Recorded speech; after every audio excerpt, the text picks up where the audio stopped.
Hi, everybody, and welcome back to the Biz Beat by SVA, where we break down what business owners need to know about tax changes, policy developments, and practical strategy. I'm Lee Schwartz, Director of Business Development and Sales, and joined as always by Eric Trost, Tax Principal and SVA's President. Eric, how you feeling today? Pretty good, Lee. How about you? I'm hanging in there. I'm hanging in. As I said, a lot of pickleball last night, but I got to get the blood flowing, so this will get it going. You didn't mention the drinking and the dinner, though. I left that out. That was for your ears only. Oh, Yeah, so a little bit slow this morning, but we got a lot of information to cover. So before we jump in, though, I just want to remind everybody, if you're looking for updates, content on the One Big Beautiful Bill and how it could impact you, this podcast is a great spot, but also we have our resource hub at sva.com/OBBBA. We keep it up to date with summaries and guidance and the webinars we've done, podcast links. So please visit that if you are interested in staying up to date on what's going on. But Eric, let's jump in here. We've talked about a lot of different aspects of the One Big Beautiful Bill Act. One of the things we haven't really dived into, at least not since this bill has passed, is the Trump accounts. Everybody's been hearing a little bit about these, but these have changed a little bit. Do you want to maybe give our listeners a little bit of an overview of what these Trump accounts are and how they can ultimately take advantage of them? I do. Thanks, Lee. All right. So more on the Trump accounts. So within this past law, this is something totally new. These Trump accounts, they're made to somewhat mimic like what IRAs look like or Roth IRAs look like, but they're set up for kids. And a couple interesting features of these is they're savings accounts, basically, and savings accounts that then when a child turns 18 can be used for certain purposes. These savings accounts build money tax-free. So you put money into them. The money is not tax deductible when you put into it, and you can put up to $5,000 into it. But then this account grows tax-free. So you can put $5,000 a year per child into it, and it grows tax-free until the child turns 18. Then you can't put any more money into it, but then it can be used by the child when they turn 18 for certain purposes. And if they use it for those certain purposes, it all comes out tax-free. So it's a way to get tax-free growth on money that will never be taxed as long as when the child turns 18 and starts taking it out, it's used for specific purposes. There's an added feature to these accounts, and that is the government's going to fund the first $1,000 into a Trump account for any child born between 2025 and 2028. So going all the way back to January 1st, 2025, if you are a new parent since 2025, you will get $1,000 placed into a Trump account for your child. I don't know how the government's going to track all that and set up the account. That's to be determined. These accounts won't be set up and ready to go until actually next year, 2026. So don't run out and say, I want to start a Trump account right now, because the rules aren't even in place to set these up. But in 2026, they'll be in place. And starting about July of 26, you can start funding these. So it's coming in the next year to set these up. And what you're going to look at for these is, I think you have to start comparing them to other tax-free growth plans that are out there, such as 529 plans. 529 plans you can make contributions into. They grow tax-free with earnings, and then the money comes out tax-free as long as it's used for education. Trump account can be the same way. You can put $5,000 in a year. It grows tax-free. If it comes out for education, it's tax-free. But there's also other things that can come out for it. It doesn't just have to come out for education. It can come out for buying a house, and it can come out for starting a business. So there's other ways to get this money out of those children's accounts that 529 plans don't allow for. So this becomes perhaps a competitive and perhaps a better way to save money for child's education is set up a Trump account, because then should it not go for child's education, it can still come out tax-free in other ways, such as the home purchase and for starting a small business. So there are perhaps advantages here that make these accounts superior to 529 accounts. Having said that, some states do have incentives for 529 accounts. So in Wisconsin, as an example, we have EdVest, and Wisconsin allows a deduction for amounts that are put into a 529 account. That's not the same in every state, but different states have different rules for it. But what it means is there's an added incentive to set up a 529 account depending on which state you're in. So that's part of the equation. How do we look at a Trump account and compare it to something like a 529 account and say, which one should I use? By the way, it's not one or the other. You could end up saying, I'm going to do both of these. Right. And So Eric, as a parent of two kids who's been funding a 529 for each, one of the things we always are thinking about is like, we don't want to leave too much money in there. We don't know where our kids are going to college, if they're going to a 4-year school. And so it's really hard to plan for that. What I'm hearing you say is the Trump accounts have a lot more flexibility and might be, depending on the state you're in, might be a better primary funding source for that before 529s. that's right. And I can see ultimately them being used in conjunction with 529. So maybe you get some tax advantages of a 529, but you also fund a Trump account, and then you can say split your contribution that you'd otherwise make, so that you don't gather too much into these 529 accounts, because the Trump accounts look like they're going to be more flexible at the end when you're taking the money out. There's more things you can use the Trump accounts for, and that money can come out tax-free. And just to clarify, you're saying similar to a 529, the money that's going in there, at least not the money from the government, but if you as a parent are putting, let's say, $5,000 in there, that is post-tax money, correct? That's correct. Okay. The government money is pre-tax money. The parent money that's put in there, and by the way, it can be parents, grandparents, employers. There's a host of ways to get money in there, but the max between all those ways is $5,000. That money goes in post-tax, and then it grows tax-free.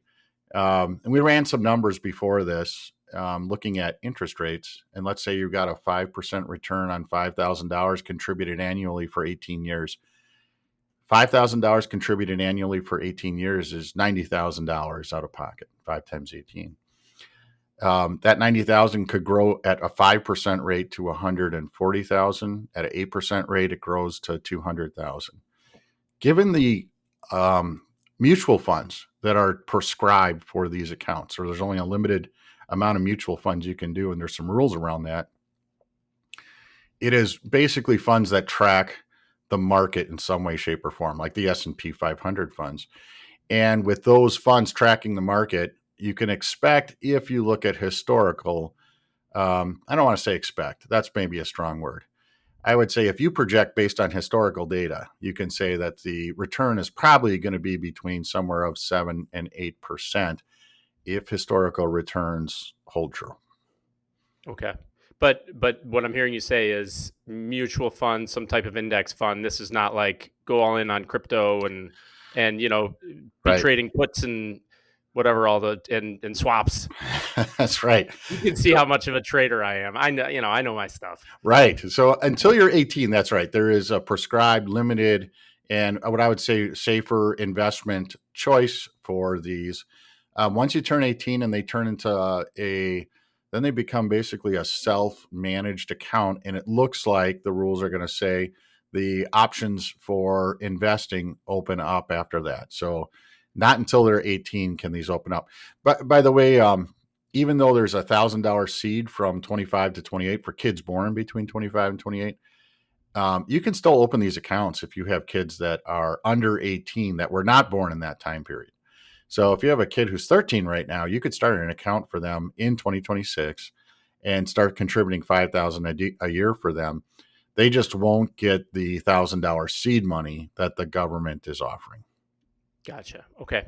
Thanks for that. Anything else from a high level? I know these aren't going into effect till next year, so more details to come, but anything else our listeners need to know? Yeah, I'd expect that there's going to be more advertising on these as the rules come out and investment platforms start offering Trump account options. So they'll say specifically, hey, come to us, we'll invest the money for you. And we've got these Trump account options already set up. So you don't have to do any research to make sure the funds qualify. You just come to us and we'll start investing the funds for you. because it's 2026, there might not be a lot of advertising yet, but by the time the end of the year comes, and certainly next year, I think we'll see more on this as the investment houses put together packages and then go out to the public and say, hey, here's Trump ready accounts that you can start investing in. Okay, great. Well, thanks for that overview. That's going to be something I'm sure our listeners are going to be really interested in, because it sounds like a nice investment vehicle for your kids. Let's move on to one of the things I know we've been seeing out there a lot. We've talked in the past a little bit about cybersecurity and some potential scams out there. I think here's what I hear oftentimes, Eric, when we're talking to business owners. Oftentimes it's, yeah, we got everything in place. It's not going to happen to us. And we all hope that's true, but we also see with our own two eyes that it does happen to people. And I think you've seen a couple scams recently. I wanted, maybe you can talk to our listeners about some of the scams you've been seeing, so that people are aware of these things and just keep them a little bit more top of mind. Right. And I think this is a good topic because this has come up a couple times now, just in the past 6 months, where I've seen what are, you know, people who run businesses or have made financial gains in their life and have substantial amounts in their investment accounts. And so these people have had, best way to put it, I guess, is they've done intelligent things in their life and they've accomplished quite a bit and they've amassed some wealth. These are the people that are also getting scammed. And so sometimes it's hard to make the connection of, how can you get scammed? And what these scammers have done to get into these folks' heads is essentially they're targeting individuals. Somehow they're getting, information on these individuals that they have wealth. They're targeting these individuals with scams that claim that their accounts are being breached and their wealth is subject to either seizure or is not safe, and that they have to move it quickly to make sure that it stays safe. So they're playing on a quick fear that, hey, the wealth you've amassed here is subject to risk because of where it's at, and we've got to act quickly to make this happen. And what they're asking people to do is act quickly and transfer it into another account just to, move it into a safe place.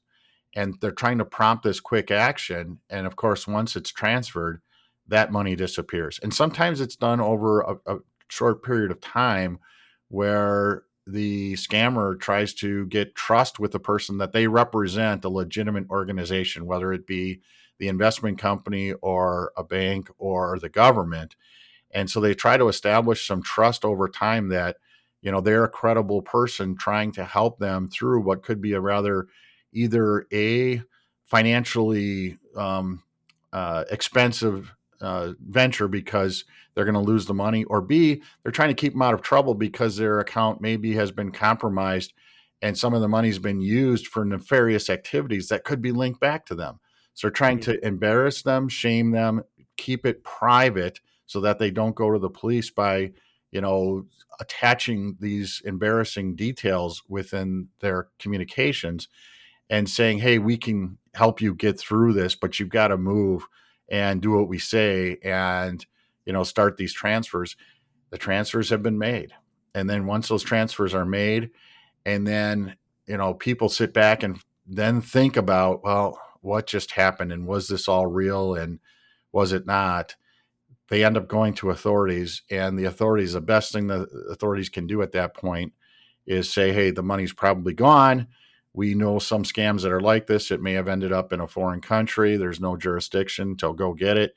So it is likely gone forever. So these scammers prey on trying to keep it private and move quickly so that you are either shamed or scared into moving these funds. And then once they're moved, that's it. They're gone. That's so scary. And I know, like I said, I know a lot of people who are listening saying, "Oh, that couldn't happen to me," but we've seen it happen to intelligent, you know, like well put together Yes. business owners. Like it does happen. Eric, maybe this is wading too much into legal and insurance issues. But like in a situation like this, if a business owner transfers however much money into an account, so they're not getting that money back from, the police aren't getting that money back. No. Are they? Is insurance going to cover that, or are they just like what do they do? Yeah. I mean, I don't know if insurance will cover it. I've been involved with one where the insurance company said they weren't going to cover it because they proactively did the transfer as opposed to somebody going in and stealing it. So, and I don't know what insurance was going to cover based on policies that you'd have as a business owner. But the one that I did see, they tried to make an insurance claim on. Insurance didn't cover it because they said you're the one that transferred it. And so they would not cover because it wasn't a theft then at that point, even though it Right. was like fraud and deception. That was what the insurance company said. So it's, the chances of recovery, I think, are pretty slim because who's going to feel responsible for that when you do it on your own accord? Right. Okay. It's scary, but good reminder that everybody needs to be thinking about like, hey, when you hear that urgency, um, Yes. always question it. All right, let's head to the inbox, Eric. Just a reminder, you can send your questions to us at bizbeat@sva.com, or you can submit them at sva.com/bizbeat. So this week's question, let's just stay on the OBBBA, One Big Beautiful Bill Act subject. But Eric, a lot of people are asking this. When is the IRS expected to issue formal guidance on the One Big Beautiful Bill? Yeah. I think it's going to be the Friday after next. Okay, that's very specific. Yeah. What time? Probably 3 p.m. Okay. There is a number of provisions in OBBBA that are going to require guidance. One of them we just talked about, which is the Trump accounts and how they get set up and the rules relating to them. The IRS has some time on that because Trump accounts really won't be allowed until 2026 anyway. So the IRS will put that one presumably on the back burner. What's on the front burner right now is some guidance related to R&D. So I'll use that one specifically.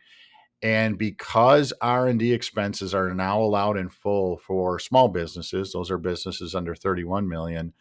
The question is, can we file our 2024 tax returns and claim these R&D expenses that we couldn't claim before? Or can we refile a superseded return, which is different than an amended return? Can we refile a superseded return and claim these expenses?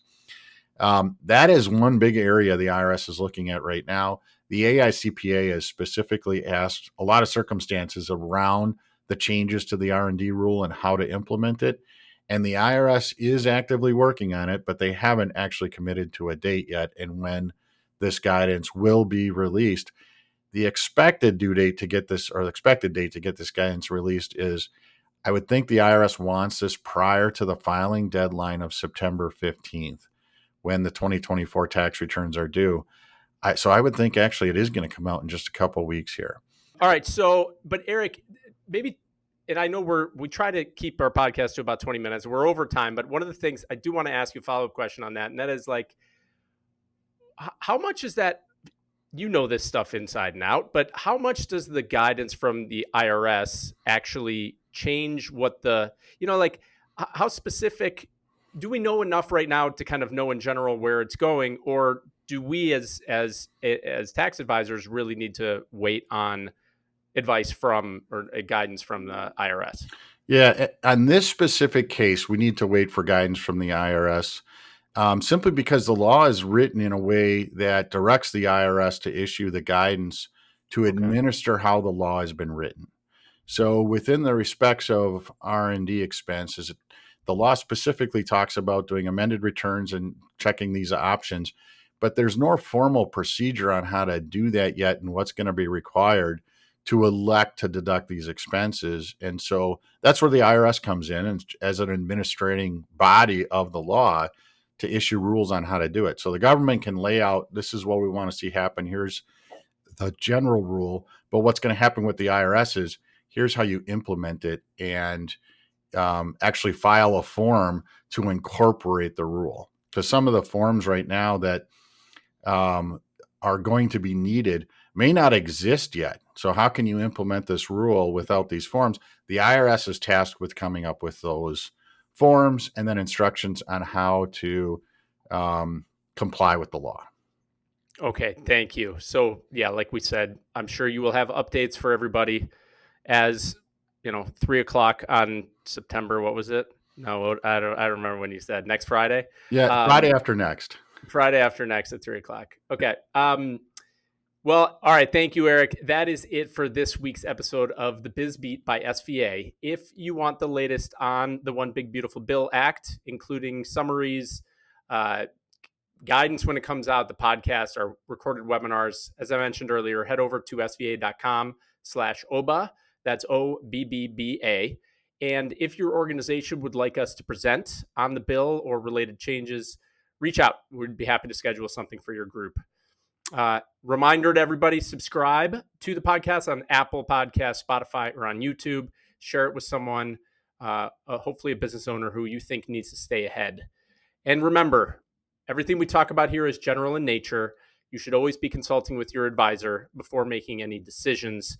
And if you don't have a great advisor, contact me and we will get you hooked up. Thanks again for listening, everybody. Have a great week, and we will see you next week on the Biz Beat by SVA. It's the Biz Beat by SVA, breaking down the news of the day. From tax tips to business trends, smart insights from trusted friends. The Biz Beat by SVA.